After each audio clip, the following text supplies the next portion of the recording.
আসসালামু আলাইকুম। আজকের রেসিপিতে নিয়ে এসেছি আমি বরবটি ভাজি রেসিপি। বরবটি ভাজি কিভাবে সবুজ রেখে ভাজবেন সেই রেসিপিটাই আজকে আপনাদের সাথে শেয়ার করব। আশা করছি যারা নতুন রাঁধুনি তাদের জন্য এই রেসিপিটা হেল্পফুল হবে। বরবটি ভাজি করার জন্য আমি এখানে হাফ কেজি পরিমাণে বরবটি নিয়েছি। রেসিপিটাতে আমি আরও কিছু মেটেরিয়ালস ইউজ করব, আর সেটা দেখার জন্য রেসিপিটাকে ফুল ওয়াচ করতে হবে। আর নতুনরা অবশ্যই স্টেপ বাই স্টেপ রেসিপিটা দেখবেন, তাহলেই বরবটির কালার সবুজ রেখে আপনারা এই ভাজিটা করতে পারবেন। যে কোনো ভাজির কালার ঠিক থাকলে বা যে কোনো রান্নার কালার যদি ঠিক থাকে তাহলে খেতেও কিন্তু ভালো লাগে, কারণ দেখতে যে জিনিস সুন্দর লাগে সেই জিনিস কিন্তু খেতেও ভালো লাগে। বরবটিগুলো আমি প্রথমেই ভালোভাবে ধুয়ে পরিষ্কার করে তারপরে কিন্তু বরবটিগুলো কেটে নিয়েছি।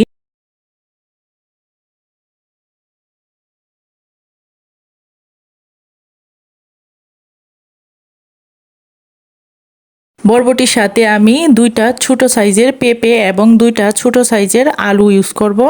এতে বরবটি ভাজিটা খেতে কিন্তু খুবই ভালো লাগবে।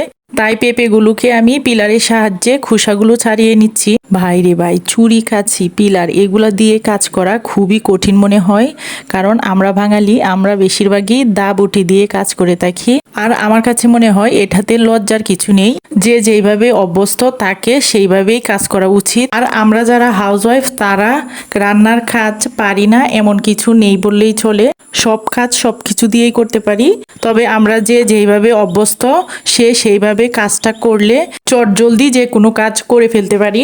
আর আমরা যারা বাচ্চার মা তারা কিন্তু সবসময় চেষ্টা করি যে কোনো কাজ একটু তাড়াতাড়ি করে ফেলতে, কারণ বাচ্চাকে একটু সময় দেওয়ার জন্য।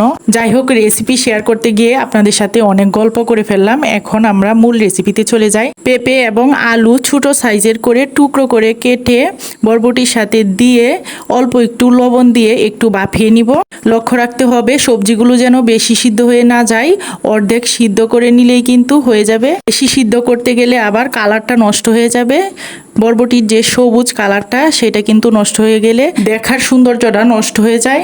এ পর্যায়ে চুলায় কড়াই বসিয়ে রান্নার রেগুলার সয়াবিন তেল দিয়ে দিলাম দুইটা পেঁয়াজ স্লাইস করা, সাথে দিয়ে দিলাম তেজপাতা দুইটা টুকরো করে। পেঁয়াজটা হালকা ভাজা হলে এটাতে দিয়ে দিব রসুন পেস্ট, ধনিয়া এবং জিরা পেস্ট, সাথে দিয়ে দিব হাফ চামচ পরিমাণে হলুদের গুঁড়া। মশলাটা দেওয়ার পর বেশিক্ষণ অপেক্ষা করা যাবে না, সবজিটা দিয়ে দিতে হবে, নয়তো মশলাটা কিন্তু পুড়ে যাওয়ার সম্ভাবনা থাকতে পারে। আমি এইখানে মশলাটা আগে দিয়েছি শুধু এই জন্য যে কাঁচা রসুনের স্মেলটা যেন ভাজাতেই চলে যায়। আর হ্যাঁ, যেটা বলতে ভুলে গেছি, আমি এখানে কিন্তু হাফ চামচ পরিমাণে মরিচের গুঁড়াও ইউজ করেছি। আর 5-6টা কাঁচামরিচ মাঝখান দিয়ে ফালি করে দিয়ে দিলাম। আমার কাছে মনে হয়েছিল লবণটা একটু কম হয়েছে।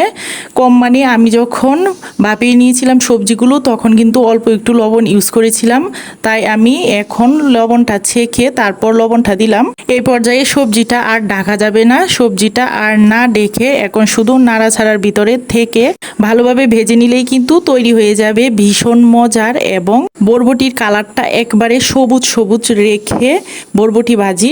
রেসিপিটা কেমন লাগলো অবশ্যই কমেন্ট করে জানাবেন, আর ভালো লাগলে অবশ্যই ফ্রেন্ডস এবং ফ্যামিলির সাথে শেয়ার করবেন। এইভাবে বরবটি ভাজি করলে কিন্তু যে খেয়েও আপনার হাতের বরবটি ভাজি খেয়ে প্রশংসা করতে বাধ্য থাকবে এবং পরবর্তীতেও আপনার হাতের এই বরবটি ভাজি খাওয়াটার জন্য আবদার করবে। আমার তো আর তরই সইছে না কখন এই ভাজিটা দিয়ে ভাত খাবো। তাই ভিডিওটাকে আর লং না করে এখানেই বিদায় নিচ্ছি। ভালো থাকবেন সবাই। আল্লাহ হাফেজ।